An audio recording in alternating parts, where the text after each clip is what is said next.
Okay, so I've created this talk because I think a lot of good personal branding stuff exists for doctors in America who own private practices and are making bank, but it doesn't necessarily exist for people like us. So, people who are medics quite early on in our career or medical students.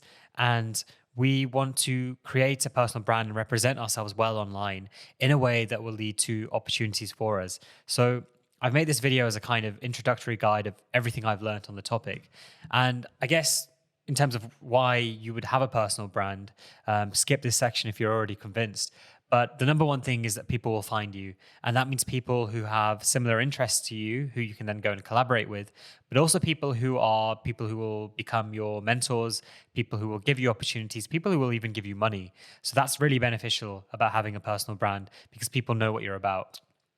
The second thing is that you will be diversified. So a medical career is great, but there's lots of reasons why you might get kicked out of the medical career. So the regulator might kick you out, or you may decide later on that you don't actually like being a doctor and that you want to do some different things. And having an online personal brand is one way in which you can become diversified because people will send you opportunities. The last thing is this early adopter notion. So this is the adoption curve, and this is for any innovation or any digital product or anything really. So when something new comes out, on the left-hand side, you have the kind of the innovators, the early adopters. These are people who are early on stuff. So you can think of this, when you might be talking to your friends and you're like, oh, I wish I'd got into crypto 5 years ago, or I wish I started a YouTube channel 10 years ago. It was so much easier then. There was so much more opportunity. This whole notion of personal branding, especially in medicine and healthcare, if you start doing this now, you're very much in the innovator. You're in the first 2.5% because medicine and healthcare tend to run 5 or 10 years behind other industries in terms of this kind of thing. So it's actually very easy to do because all you need to do is really look at what other people are doing in consulting, in law, in marketing, in entrepreneurship, and just start doing the same things, copy them and do them in healthcare, and suddenly you're an innovator. So that's amazing. You can wait until you're an early adopter or you're in the early majority, but the longer you wait, the more opportunity is going to go by, and there's going to be less space for you to really stand out. So these are the steps that I think are important for building a personal brand. And the 4 steps are listed in order of importance. And at the end, I'm going to talk about probably what your number one doubt is going to be that's going to stop you from doing any of this. So the first step, the most important, is the content machine. So if you imagine these blue atoms are bits of content that you're producing and putting out into the world, and these red atoms are people that you want to connect with. The more bits of content that you're putting out, and the more frequency, the better quality those bits of content are, the more likely there's going to be a collision, and that's going to result in something beneficial for you. So the first thing you need to do is think about what's your content machine going to be. Now, there's different levels to this. There are things that are easier in the sense that they're more accessible, require less work, but oftentimes the easier things mean that there's more competition. And there's other variables as well. There's stuff like how willing are you to learn about the algorithm and pander your content towards that? How sustainable is this for you? How much do you even just enjoy the medium itself? So I'm going to go into all of these and show you loads of really good examples of doctors doing different things in here. But my recommendation would be to just do whatever piques your interest, because ultimately that's the thing you're probably going to be able to do for a prolonged period of time. So the first step is social media. So this is Eric Topol, and he's really good at summarizing papers and research findings that are coming out in genetics, in AI, in COVID research. And he makes these little threads, and people respond really well to this. And this is probably the easiest thing that you can start doing today. So every time you see a bunch of interesting research or any new guidelines or just anything that piques your interest, just make a thread about it. You will get better at this as well. So you'll probably start off with making threads that won't get much attention, but slowly you'll get better at storytelling and writing concisely, which is a skill in itself, right? And you'll start amassing a following of people who are interested in similar things to you. And if you keep on doing this, one day you will get people who are more senior to you, who are interested in the same things, who will be able to offer you opportunities in whatever you're interested in. So this would be probably the easiest thing to do, right? So this is like my first recommendation. A level above this in terms of difficulty is stuff like TikTok. So these are my friends, the herbal docs. So they make content on like lifestyle medicine and different things you can eat, different ways you can work out, stuff that will help you. And they absolutely smash it. So they get like, sometimes they get 500,000 views on one of their TikToks. So this is very, very good because TikTok has an excellent algorithm that if you start producing content that's good in the eyes of TikTok's algorithm, then you can reach a massive, massive audience of people. The only downside I would say to this is that you are very much at the mercy of the algorithm and at the mercy of TikTok. So say you amass a following of hundreds of thousands on TikTok, that's great and that's a massive audience, but you need to be very careful about what happens when TikTok changes this algorithm or what happens when TikTok shuts down. So I think 5 or 10 years ago, there's a service called Vine, which is very similar to TikTok. Twitter bought that service and then they shut it down, basically. And loads of creators on that who were massive on that have no audience now. So if you're doing this, just make sure that you're diversifying in some other way. So that could be that you're producing this content and you also have a YouTube channel, you also have an Instagram. So now you've got a few different mediums. Or maybe through this content, you've got a goal, which is to collect email addresses. So that way you're really just ensuring that if anything goes wrong with the service or if anything changes about the service, that you're able to weather that storm. The next thing you can do is writing. So this is one of my friends, Faisal, who writes a really good newsletter on kind of being a doctor and different self-improvement things that he comes across and traveling and loads of interesting stuff. And here it is. So he actually writes it on a newsletter service. I think he uses Substack or Review, but he also posts it on his website here. So you can see all of that. Here's another example. This is my friend Chris Lovejoy, who is a doctor who's currently building a crypto health startup, which is super cool. And again, he writes about similar things, maybe a bit more the lines of like productivity and reflections on things he's learnt. But his newsletter is great. He's got thousands of subscribers. It's really valuable. The number one thing here I would recommend is don't think that I'm going to start writing online, so I'm going to build a blog. That's the worst thing you can do, because building a blog is almost like you saying, I'm going to go out there and I'm going to build Twitter or I'm going to build Facebook. Because if you make your own website and upload your blog to it, you suddenly not only need to do all the writing, but you need to start attracting people onto that. And there's not really a natural mechanism for you to do that very easily in the near term. Whereas on Twitter and other social media, there's an algorithm which will start surfacing your content to people with similar interests. So unless you have a very specific goal, I would recommend against creating a blog, because you're actually going to, your 90% of your job is going to become a marketing job to get readers onto it. Whereas if you use something like Substack or Review, which is an email newsletter service, you can just add all of your friends to it. You can just add their email addresses, and then you can put a link on your Twitter or something, and people will start discovering you through your social media and start subscribing through there. And it'll be a little bit easier to build that initial audience versus a blog. The next thing is podcasts. So this is what I do. So I have the Big Picture Medicine podcast, and the benefits of this are that podcasting doesn't really have an algorithm. So you can produce really long form content and have the kinds of conversations that I enjoy having. Whereas on TikTok, I'd probably have to cut a lot of this down to kind of 30-second insights, which isn't particularly something I want to do. The flip side of that, though, is that because podcasting doesn't have its own algorithm for people to discover you on, it is very difficult for you to grow and get discovered. So I've done this podcast for 2 or 3 years.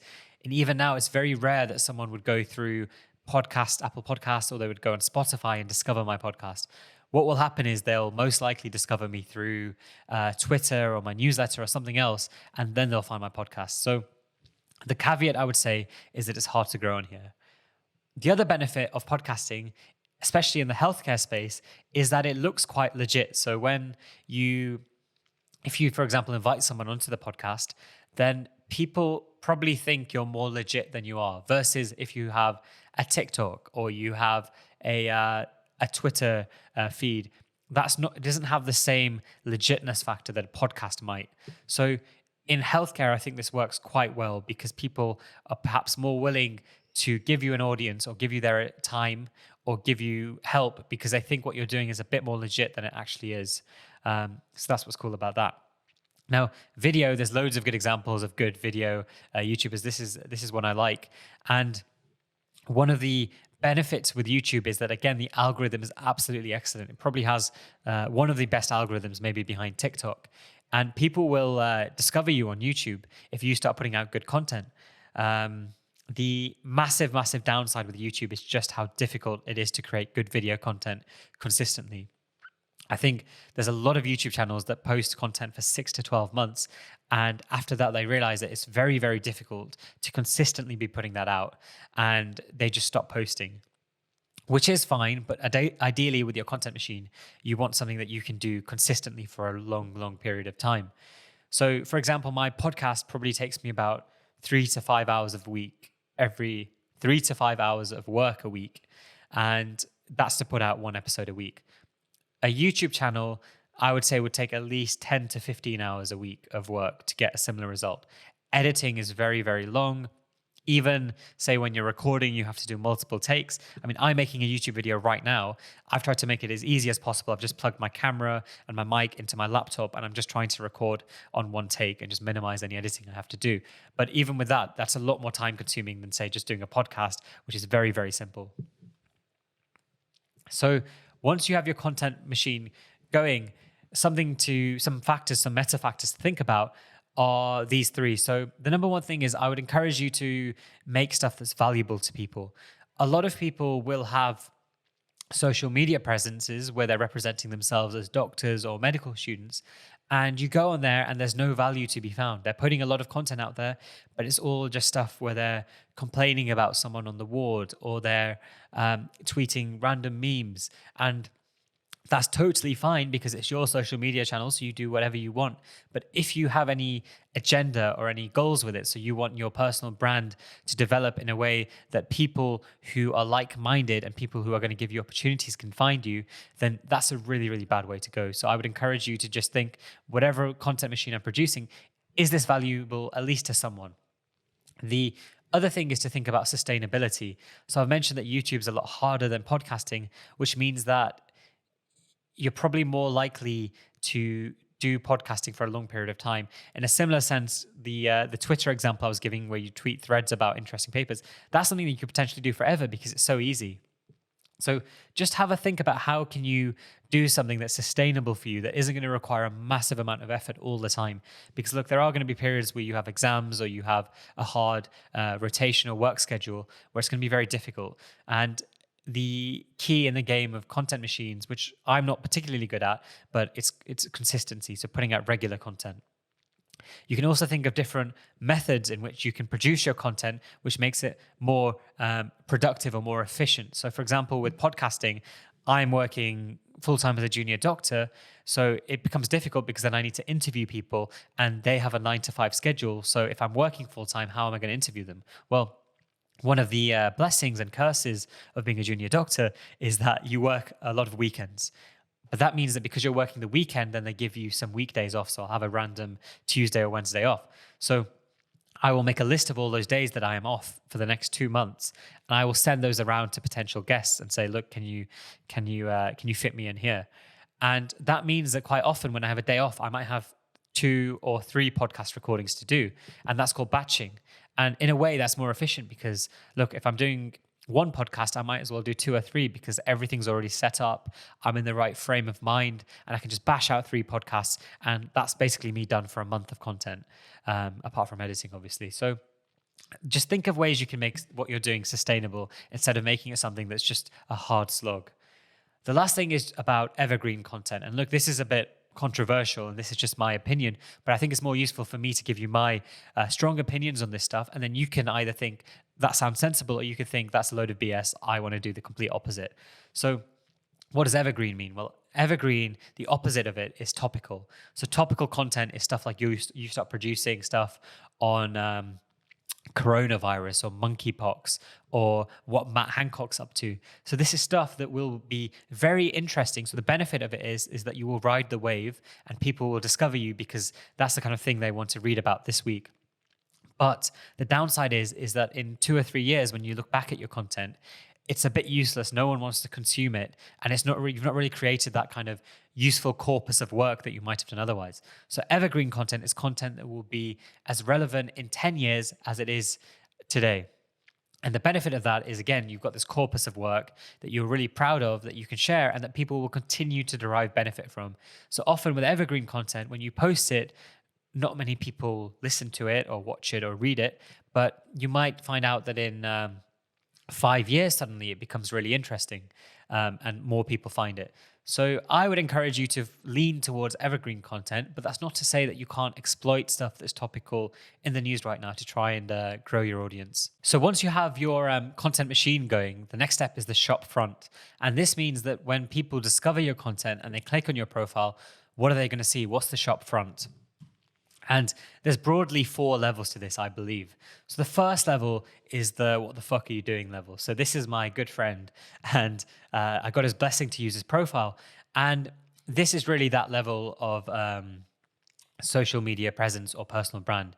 So in some ways it's very good. So he's got a really nice picture. He's got what stage of medicine he's at. He's got that he's interested in neuroscience. So that's all really good stuff. The reason that I've put this at the worst level of a personal brand is because his cover photo is then Arsene Wenger, and then his bio mentions he's Arsenal. His last tweet is about Arsenal. So it's a bit unfocused. So say he tweeted something really interesting about neuroscience, about some study he'd read about or some interesting insight. Then I click his profile and I think, wow, this guy's putting really valuable stuff out there. But when I go on it, I see that now, well, he's actually tweeting about Arsenal and he's tweeting about all this random stuff I don't care about. So look, again, do whatever you want with your social media presence. It's yours to do with what you see fit. But I would say that if you want to develop a personal brand that's useful for you in a career sense, then you need to just focus it a little bit and maybe take elements. There's stuff about, just be yourself, man. Just do whatever you want. But I would say you need to be a version of yourself when you're thinking about your personal brand, at least in a career sense. So really focus on parts of your personality that you want to display. So that probably means more of the academic side of things, or more of your interests related to your career or your passions. And maybe this kind of Arsenal stuff or your hobbies that not everyone's interested in, maybe that can be better served somewhere like Instagram or Facebook, or somewhere where you're not trying to build up a professional personal brand. So the next level 2 is beginner. And this is my good friend Xiao, who's one of the OGs in medical AI research in the UK. Like, she posts amazing stuff. And on it, you see immediately she's got a really good professional picture. She's an ophthalmology doctor. She's got some topics she's interested in, so medical AI, safety, fairness. She's got a group or a project that she's kind of in charge of. So that's very, very good, because immediately when I click something that she has shared, I know exactly what she's about. I know what to expect, so I'm more likely to follow her. And even if I was in a position as someone who could give her opportunities or someone who wanted to collaborate with her, it's very obvious to me what bucket she fits into and how I can collaborate with her or how I can help her. Now, the reason I haven't put this at pro level is because I think to truly be pro level, you need to then think about building your own personal website. The reason is that Twitter is great, but look, you can only really link to like one thing, and you can link to some different accounts. But once you have a personal website, you're totally in charge of how it comes across. And I've linked to 5 things here. I've got a few different things here as well. And I've even got this here where I can collect people's emails for my newsletter. So you're really in charge of what you're doing. Secondly, I think it just looks more legit. It just looks more professional. So quite often, even when I was a medical student, I had a personal website, and sometimes people would see my personal website and they would be surprised that I was a medical student. They thought that I was more legit than I was because I had a personal website. The other thing is that once you have a personal website, you can then use a custom email basically. So my email is hi@musti.io. Now, I think that looks more legit. It just looks a bit more professional rather than using like @Hotmail or Gmail or whatever. Now, another good example of a professional website. So let me just show you my friend Imran. So this is his Twitter account. which is really, really good. Like the cover photo, the imagery. So he's a doctor who then joined McKinsey, who then co-founded a really successful startup, and now he builds online content. So I think his whole brand, you get that impression that, look, this is like a professional, smart guy, but he's also a bit creative and a bit fun and things. But let's look at his website. So this, I think, was probably made using Webflow, or maybe even Notion. But again, look how much power he has in the way that he presents himself, how much information he can include. It's basically an online CV, and that's what a website is in this space. Like, you can't do any of this on Twitter, right? And immediately when I click on his website, I immediately will form a really strong connection with him, because I can really get to know more about him than just what a Twitter profile would suggest. Okay, so that's pro. What's elite level? So elite level is a bit difficult because you've got to be an elite level person. But I'll just show you an example of it. So this is Nadine Hashashem, who's a consultant plastic surgeon, and she's the founder of Proximy, which is an unbelievable health tech company. Have a look at it. But look, again, she's got a really, really kind of powerful profile photo. She's got a custom banner photo. And here you can just see everything that she's interested in and everything she's achieved. And immediately, so say I was organizing an event, right? And I was looking for speakers. Who am I going to pick out of the person who has in their bio that they like Arsenal and they like a bit of surgery and they like a bit of this? Or am I going to pick this person who is not only presenting herself so well, but also is really clear with the kind of things she's interested in and her past achievements? She's got that she's a TED speaker. So look, I think this is like elite level branding. Let me just show you one more example of elite level. So this is my friend Marla Morkin, and this is her personal website, which is just unbelievable. So here at this point, she's basically, Marla Morkin is like a brand. It's not even, I wouldn't even classify this as a personal website, to be honest. It's almost superseded that. But she's got like a short bio here, professional photos of her presenting. And then when you click this, you see that she's got a lot more things here. Like she's got a more detailed biography that then if you were like, again, I'm using the example of you running an event, but you can just easily copy and paste this and put it on your event. And she's got loads of her achievements. But this is really elite level. She also runs the RSM Digital Health podcast, so she's got some information about it here. So yeah, this is elite level, basically, which even I'm not at yet, right? And I'm the one trying to give this talk, but this is kind of things me and you can aspire towards doing. So how do you actually set this up? So if you get nothing out of this talk, here's what you should do. Go to namecheap.com and type in your first name, last name, and buy a domain, okay? The reason I say this, again, is like, let's go back to this curve. So we are currently really early on this curve of personal branding and having a web presence in terms of healthcare, at least. Now, the problem is as we get later onto that, not only do we lose out on that kind of unique opportunity, but also domain names are limited. So there's a finite number of domain names. So if you want to get your first name, last name, or maybe you just want your last name, and maybe you just want Dr. So-and-so, well, the problem is that eventually those domain names are going to run out. So you're not going to be able to get your name. So it's really like a first come, first serve type thing. So if you take anything away, just go onto here or any domain service and just buy your preferred domain name, and it's like £10 a year, and you don't even have to do anything with it. You can just sit on it if you want. But that's your bits of online real estate that I promise you'll wish you'd done. So future you will thank you for doing this. Now, the next step in the guide is how do I make a personal website, and how do I do that quickly?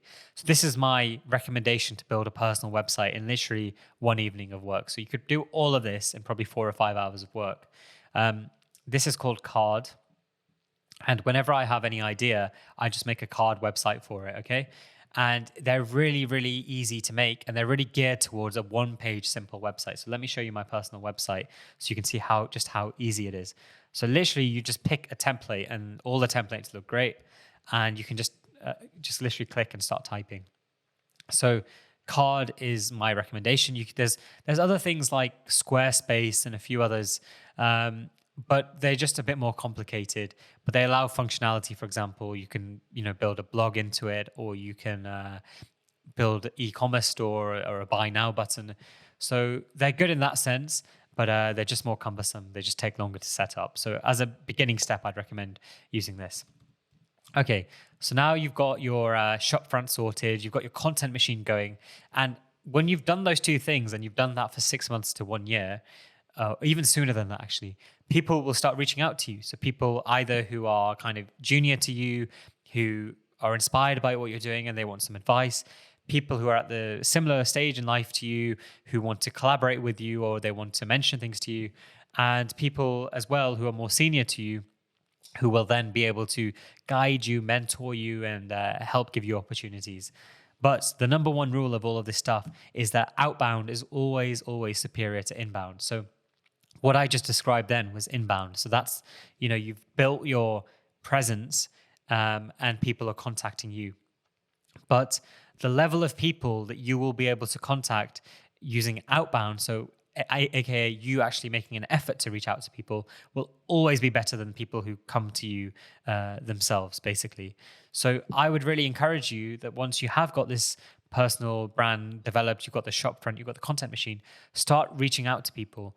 And the benefit of having a personal brand in that aspect is that when you say email someone and you have a link to your website in your bio or in your email signature, they can then click on that and find out a bit more about you. So say you've emailed some famous professor and she's had 10 people email her in the past week asking for a coffee to discuss future research careers. So if she clicks on your personal website and then she notices that not only have you had the initiative to come out and reach out to her, but also for the past 12 months you've been writing about neurology or ophthalmology or whatever she is in, and you'll be putting content out there, then she's instantly going to respect you more and be more likely to agree to you. The second thing, and this comes a bit later on once you've produced, again, a corpus of work, is that you might eventually get to the stage where that person has actually heard of you or seen your content already. So, for example, if you reach out to this professor and, hey, you've actually interviewed her colleague on your podcast, or you've made a YouTube video on the latest developments in neurology, and she's come across that, then suddenly you look really legit, and your intro to her, she might even want to meet you to learn a few things from you, believe it or not. So she might say, look, you're doing a good job with this kind of content stuff. I'm looking to get into this. Can I get some advice from you as well? And suddenly it makes the relationship a bit more interesting. It's a bit more give and take or two-way. So I gave this talk. This is like a separate talk on networking that I gave, but this is just a summary. And I think this is my kind of key advice for outbound stuff. So firstly, start making a list of movers in your field. So open up notes on your phone, and every time you see someone interesting that you would either like to work with or work for or whatever, just note their name down. Then email them, follow up, then follow up again. So get into the habit of sending an initial email and just treating that like foreplay. Like, don't think that someone's going to immediately reply to you all the time. You should then, after a week or two, follow up once, and then after a few weeks, follow up again. If after that they haven't got back to you, probably means they're not that interested. But at least make sure you follow up twice, just to show. And for a lot of people, that is like a filter for them to see how serious you are. So it's not necessarily you being annoying, but it is a display of you showing that you're serious about this and that you care about what you're trying to achieve. I would recommend sending one of these emails at least every work day. So you're sending 5 a week out. If you're sending 5 a week out, at least in the initial stage of doing this kind of stuff, then you might expect to get a 1 in 5, a 2 in 5 response rate. So that's still good, right? So you're still getting 1 or 2 people reply to you. And when you start building your personal brand out, that response rate will actually increase. So that kind of synergizes with all of this. The other thing I would say is that the 70-30 rules aim for about a 30% response rate. So I think people are probably not ambitious enough with the people they email. So I think people might email someone once who's quite prestigious, not get a reply, and then kind of give up. Well, I would say that you should kind of titrate to the point at which you're getting a 30% response rate, because that means you're being ambitious enough with who you're reaching out to. But if it goes down to like 5% or 10%, then it probably means that you need to adjust your approach or maybe be a bit less ambitious. because then you're going to be wasting a lot of time sending emails. So I think 30% is a really good rate to go for, because that means that you're being ambitious enough, in my opinion. So what do you do when you actually meet these people that you've been reaching out to, because you've got your personal brand, you've got your content machine, and now you're doing outbound as well? Well, I think you should have a 1 minute elevator pitch ready. So when someone asks you, tell me about yourself, that shouldn't fluster you. And it definitely did fluster me. And it's definitely something I still struggle with, because I think a lot of the time I felt like I didn't have much to mention, and I didn't have enough to really say in an elevator pitch, or I didn't have enough to sell myself with. And that's fine. And that will only improve as you go along. But at least initially, it might make more sense to talk about things that, like, talk about where you want to go rather than what you've done already. So you might just have one line saying, look, I'm a medical student at X, but then you might focus on what you're actually interested in. So you might say, well, I'm looking for opportunities in here, or this is really my passion is to do this. And that's very beneficial, because people can then again put you in a box in which they can then start offering you useful opportunities. Okay, so you've got your content machine shop front and you're reaching out to people. The next step is this quote, which is something like, call me the postman because I always deliver.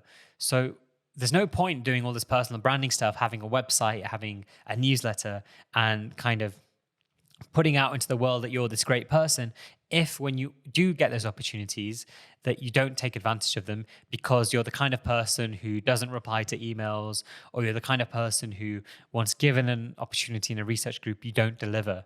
And no matter what you do elsewhere, that reputation will eventually catch up with you. So I'd really recommend being someone who, once you do get the opportunity, just take it very, very seriously and make sure you're always delivering. The last point I want to cover is probably what your number one doubt in all of this is, which is probably this. So this is Better Call Saul, but this is the kind of greasy car salesman who's a bit tacky, and people just find the whole approach a bit gross. And look, I totally get that you might find that, look, who am I to be building a website, be putting loads of content out there, be like selling myself or marketing myself? Like, I'm quite junior in my career. It's a bit weird. Like, I'm worried about what my colleagues will think. I'm worried about what mentors, what my supervisors will think. It's a bit weird. And I definitely sometimes get this feeling where I'll be emailing some professor or someone who's very impressive, and they're signing their emails off with just their first name, and I have a 3-line email signature linking to various things. And you just think like, wow, who am I to be doing this? Which, you know what, is fair enough. Some people are going to think you're a loser for doing this, and they're going to laugh at you, and they're going to think it's all a bit cringe. That's fair enough. But I would say the bigger tragedy is for you to be someone who's not doing any of this, and you're going through life and you're just missing out on opportunities. You're just leaving money on the table. There are people who would have worked with you. There are people who would have given you opportunities, given you money. And those people don't find you because you don't have a personal brand, and you're not clear about what it is you want to do, or what it is, or where it is you want to go. The other point I will add here is that if you work in a professional capacity, if you do side projects, if you have a Twitter or LinkedIn, if any of those apply to you, you already have a personal brand. So then your personal brand is, what your colleagues think of you, or what your supervisors think of you, or what your collaborators think about you. So really, in that sense, you already have a personal brand. You just choose not to care about it. So you can go on not caring about it, and that's totally fine. It's, you've got free will, do whatever you want. But I would say that even if you apply, 80-20 rule, so you apply 20% of these things I've talked about to your personal brand, then at least you can kind of fine tune it a little bit. So that would mean that if there ever was an opportunity, or there ever was someone that could find you, that they would be able to do that, rather than just not putting any effort into it and actually having a personal brand that actually pushes people away, which in my mind is a bit of a tragedy. So look, I get it. It's a bit uncomfortable to do, and it definitely suits certain people more, probably people who are a bit more vain and who like pushing content out, that kind of thing. But if you could even take 20% of the things I've talked about, or even if all you do is go out and buy your domain name so that future you will thank you, I'd say that would be a good result from this. So yeah, that's it.